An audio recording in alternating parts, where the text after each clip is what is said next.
What's up, man? Yo, it's really interesting, the technology that exists in the 21st. Dude, man. Because dude, there's so much technology here that a lot of people just don't know exists. I'm your boy, OSGOE, One Sir Grove. Just like Darren Kuyu, man, and just like Ahura Mazda, like the flying machines, like Sumerian, Anunnaki, like, dude, like there are different levels, man, of reality, like seeing terrestrial surface topical information in juxtaposition to like what's really here, you know what I mean, man? And just like, it's sad, man, because like on one hand it's sad because you see people who like to be financially successful, the tools are right in front of their faces, they just don't fucking know it, like, and like also like the process, they just don't know, dude, like how to do, like they don't know that they have the tools and the capability to be financially successful at their fucking fingertips, dude. Like, dude, this podcast technology is motherfucking goddamn amazing, dude. It really truly is, man. It is absolutely motherfucking amazing. And it's revolutionary, dude. It's a disruptive technology.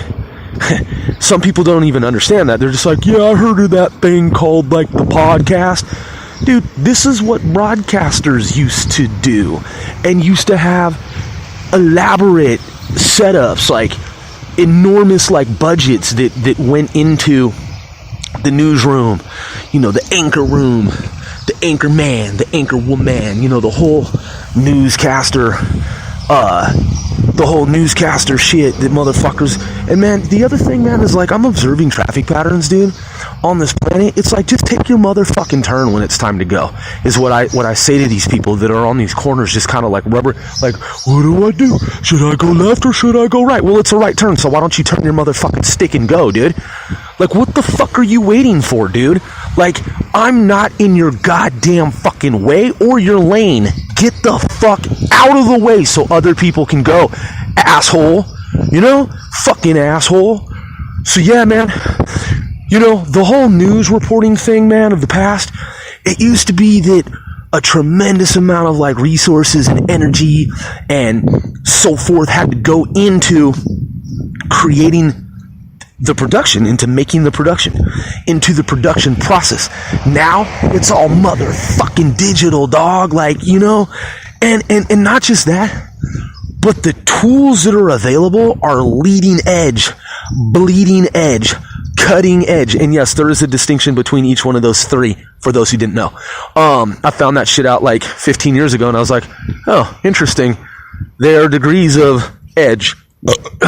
So, you notice how like I belch on the show and shit, man, and I like don't even fucking take out the like ums and the whatever, like, because dude, there's no need to do that shit. The audience is growing, the content has been generated. It's really all about fucking content, man. And it's yeah, there are people on YouTube. This is also on fucking YouTube. I'm also a YouTuber, for those who didn't know. This is also this is across the spectrum, man. Because, dude, if we would have done this shit back in, say, the 1990s, right? Oh, bear with me one moment. So, yeah, I had to look at the map there on the chart in terms of the timeline. Yeah, so back in the 1990s, it would have been impossible to do this because there wasn't this technology then. There was no technology to be able to do that. And to be able to have generated the amount of content that we have already generated, like the book that I put out, it's paperback and it's also digital. So there's a digital and there's a physical hard copy book. Okay? Just to make that book, man, would have cost a fucking fortune. And it's a short novel, man. It's a technological spy thriller. It would have cost a fucking small fortune just to publish that book in a series of books, dude. It would have cost a fucking fortune. The CDs that we put out, when I put them out, man, cost $3,300 for the first batch. Okay? That's back when like physical CD media was like big, before MP3s like existed. So like, man, all of this, like the clothing line would have cost a fucking fortune. People dream of creating clothing lines. I mean, they do. I'm just saying. Like, people dream of like creating and starting their own clothing line. We already fucking did that, dude. That in the 90s would have cost a fucking fortune. And I know, because I had an artist that I worked with from high school, a friend of mine from high school, great design illustrator. He had thought to go to Disney and apply. I think he could have gotten a job there, man, just like Seth MacFarlane. I think he's that talented. And I actually have some of his artwork that was given to me and that I paid for. And he used to design some different... we used to work on these different clothing garments that we would make. We would have these prints made, and we just never did like any type of like large volume pressing or run of these different garments. They were just for us as individuals, man, for our crew and shit, and just some ideas that we had that we thought, well, in the future, man, we can market this, So that's what we're actually doing now. Back then, man, when we used to do those short runs, like 1, 2, 3, 4, 5, 6, 7, 8, 9, 10, for like the whole crew and whatnot. Back when we used to fucking make those prints for like our tees, like our t-shirts and our hoodies and our like jackets and our like ball caps and shit. Even then, that shit was fucking expensive. So, man, to do what we just did would have cost a fucking fortune. We have our prints on 2,700 different items. Most, like 98% of them are garments. And then there are like tote bags and coffee mugs and like lunch boxes and shit like that, dude. Because there's a cartoon character, there's a mascot, there's a mascot logo and cartoon character that we created. Shit would have cost a fucking fortune, dude. So those are 3 different things: the book, the CDs, and the clothing line. Dude, you would have had to have come from like a background in fucking serious money to be able to do those 3 things back in the 1990s. 2000s, 2019. So from 1990, okay, to 2000, 10 years, to 2019 is 19 plus 10. That's 29 fucking years, right? Let me do the math. 1990 to 2000, 10 years. 2000 to 2019. Come on, dude, simple motherfucking basic abacus ass math. Okay, that's some abacus ass math. So, fucking 10 plus 10 plus 9 in 30 fucking years, dude. Technology has advanced so much that what used to cost a fortune costs now pennies on the dollar. As long as you have the skills and the time and energy to put into the system, that is the process of creating your promo, your campaign. This is what I meant to say. Your promo, because I was thinking promotional. Into your campaign, into your product, into your service, into your promotional campaign. Man, I mean, shit, dude, to create the clothing line that we just did, I mean, that would have cost like $500,000 fucking dollars, dude. Like $500,000. I'm talking about 2,700 different types of clothing items. Separate, different types of t-shirts, different types of hooded sweat jackets, different types of jackets, different types of handbags. 2,700 man, that shit might have cost $1 million fucking dollars. We'll just even go with the low estimate, which I always do. The conservative estimate, $500,000, $500,000. We didn't sell kilos to do that, dude. We didn't RICO Act to do that shit, man. We didn't sell kilograms of cocaine. Dude, come on, man. Come on, man. We didn't have to fucking sell dope to do what we just fucking did. We did it with money that we earned at our day jobs, man. working as government contractors, working as electricians, working as like a moving company, okay? Because that's what we do, okay? I do government contracts. The homie works with the moving company. The other homie's an electrician by trade. But we also have background. You know, I work on IT projects, and the homies work on IT projects with me. And I've sent them money, man, for work on IT digital media projects. And the other homies do it. The other homie, he's a painter by trade, by like family business trade. And I had a painting company when I was younger with the homie who's a PhD mathematician now. So we all fucking worked hard outside the scope of having been on the streets back in the 1990s and early 2000s. Man, we were like, yo, man, fuck all this nonsense. And we went and got fucking jobs, dude. And then we invested our hard-earned money, because you can't sell dope forever, man. I mean, you can if you're stupid. Like, you know, if you want to and have that on your conscience and fucking have that on your record. You know what I'm saying? Because, like, in the 21st century, dude, if you're selling dope, dude, like, the CIA is gonna fucking know about it, dude. The feds and satellites and fucking sensors and, you know, dude, they're gonna know. They have sensors. We, our government, has sensors to fucking sense and detect all kinds of shit in the spectrum. So, you know, we knew, hey, dude, hey, the dope game, man, it's that's a no-go, man. That shit had to end. You know what I'm saying? Selling weed, it was going to be legalized anyway, which it was. And now, technically, we're selling more weed than ever, but legally in the stock market by owning medical not even medical, just marijuana fucking stocks. Period. Fucking marijuana. Who would have imagined that? We did. We knew that weed was going to be legalized in the future. We knew that shit, dude. And now it is. Because we've always been entrepreneurs. So we've worked hard, man. Day jobs, day laborer jobs, temp to hire jobs, this job, that job, 100 different fucking jobs. So it's not like we started from scratch. It's not like someone handed us this on a silver platter. It's not like motherfucking someone was like, you're born with a silver spoon. It's not like someone just like gifted us the dough. No, dude, we fucking blood, sweat, tears, man. We struggled on the fucking streets and man, we strove, man. We strived on the fucking streets, man. And I'm laughing, but it's really no fucking joke, man. That shit was some street militia type shit. And it wasn't just like a few days, man. We were encamped for fucking decades on the streets of the West Coast and in the mid fucking West.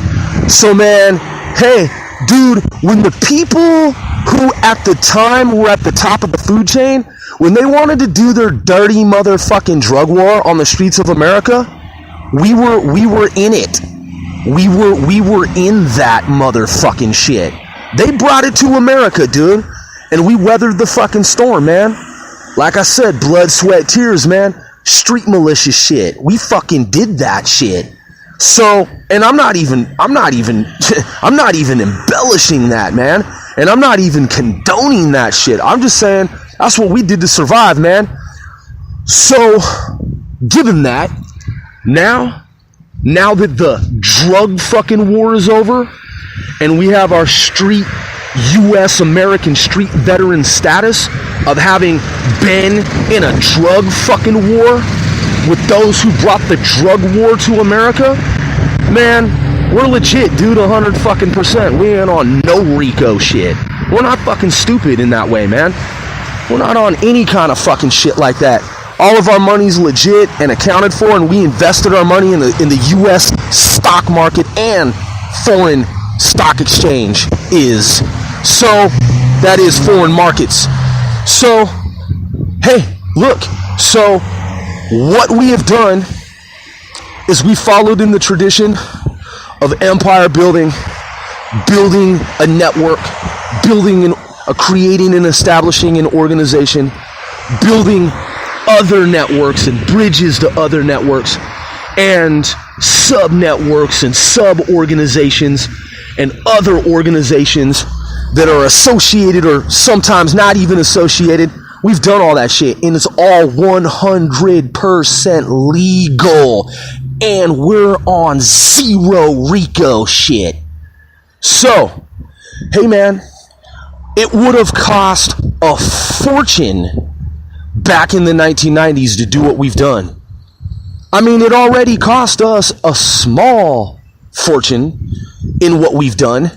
But if we would have done it in the 1990s in the same way we just launched, the way we just launched our new 2019 campaign, easily over $1 million just off the top for the book, for the radio show, which is the podcast, for everything that goes with it, all the marketing and advertising materials, all of the work that goes into it, all of the publicity, all of the telephone calls that it would take to get advertisers to work with us.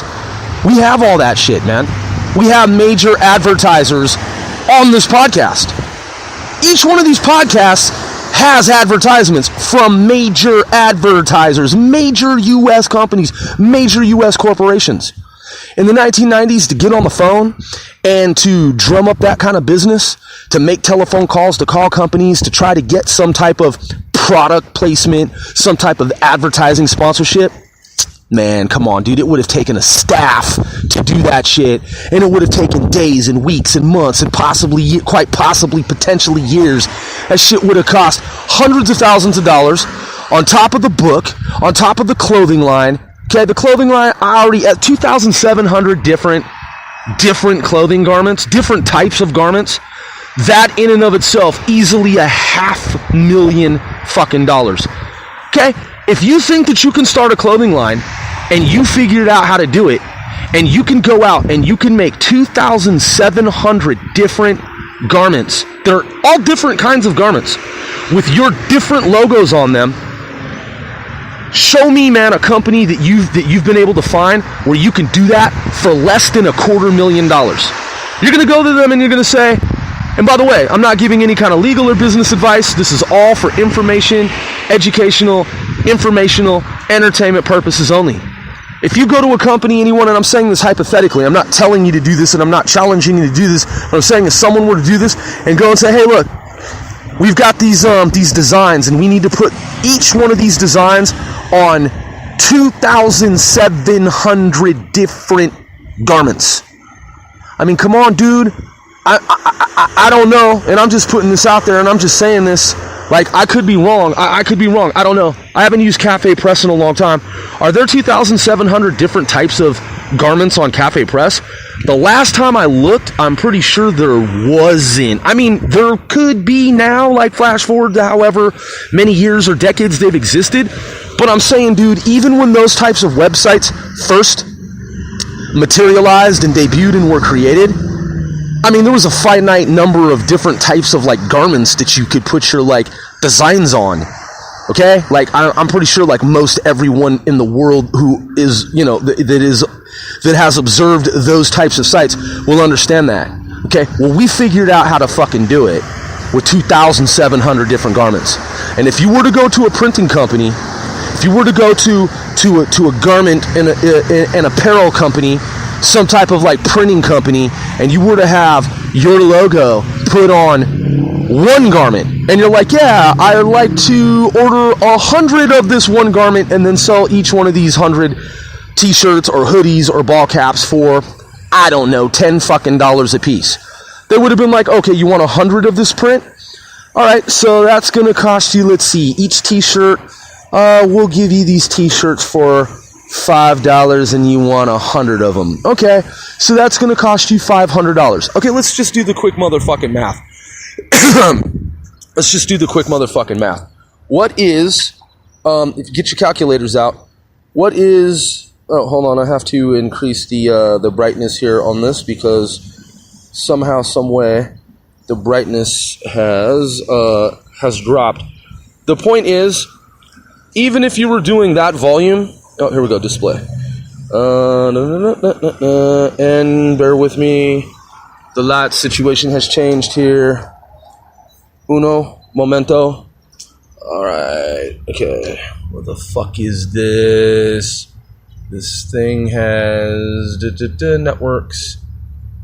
All right, we need to. Oh, there we go. Brightness. Boom. There we go. We're back at 100 motherfucking percent. So, if you're following the math here, we're gonna do the math. So, you're getting your t-shirts at $5 a piece, and you need 100 t-shirts at $5 a piece. I'm pretty sure that 5 times 100 is let's 5.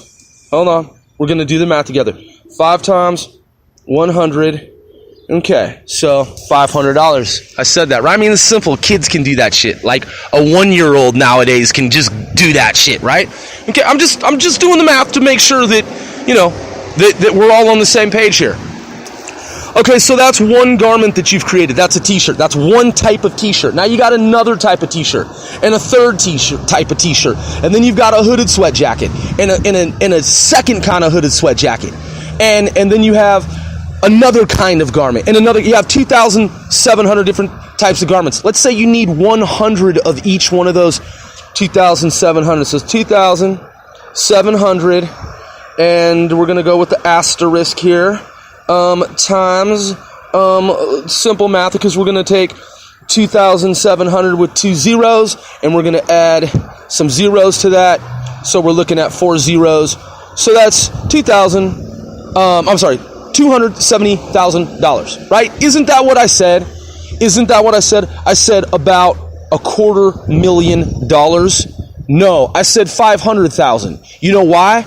Because, man, you're going to need more than 100 motherfucking of each one of those. You're going to need like 1,000 of each one of those. So let's do the math on that. It's simple, man. There's 3 zeros in 1,000, and then you've got 2 zeros and 2,700 different types that you have. So 2,700, and that's going to be, you know, I mean, you can do the fucking math. Kids can do this at 1-year-old now. Times 1,000. Yep, there it is right there. So you've got 1, 2, 3, 4, 5 zeros, as I said. You've got your 2.7 million dollars right there, man. Because 1,000 times 1,000 is 1,000,000. You know, kids can do that math now when they're 1 year old. When they are 1 year old. And so if you want 1,000 of each one of your different types of garments, and you have 2,700 different types of garments, we just did the math together, dude. That's $2.7 million that you're going to need. And that's if you're getting the shit at $5 a piece, dude. Good luck finding a fucking t-shirt for $5 a piece. Right, so you're like, but there are companies that will like print the shit for you and they will ship it for you on demand. Exactly my fucking point. So orchestrating that in the 21st century can be done for considerably less. Keep in mind, in the 1990s, you would need $2.7 fucking million, dude, to jumpstart that shit. Even if you just did it found some company to do it for like half that, dude, you're still gonna need about $1 million to run your shit. You could start a company with $500,000. Some people did it for far less, like 50 grand or 100 grand. But dude, for a lot of people, unless you come from a background in money, unless you've saved up a bunch of money, unless you like inherited some type of money or something like that, if you're middle class and you're starting from basically scratch, dude, it's a small fortune. Just for the motherfucking garments, just for the clothing line, just for the prints, just for the merchandising alone of your clothing and apparel, clothing, fashion design. Small fortune. Dude, we're using state-of-the-art, beyond state-of-the-art technologies. We're using technologies that a lot of people just don't know. They just don't know about. They just don't know exist. And it's amazing because we've invested a lot of money over the years of our own and pulled it together collectively We've all invested in this campaign, in this organization, in this business entity that is this branded venture 495L4. And man, as you can see, technically, it cost a fortune, man. Either way, the money that we invested over time, over the past quarter of a century, and then some, even today, pennies on a dollar, you'd still have to invest a fortune, small fortune, or medium-sized fortune, or large fortune. You'd still have to invest your money nonetheless, and put time and energy, that is effort, into it. So it's not like this was done overnight, and it's not like it's something that's brand new that we just now did. No, dude, these are legacy systems.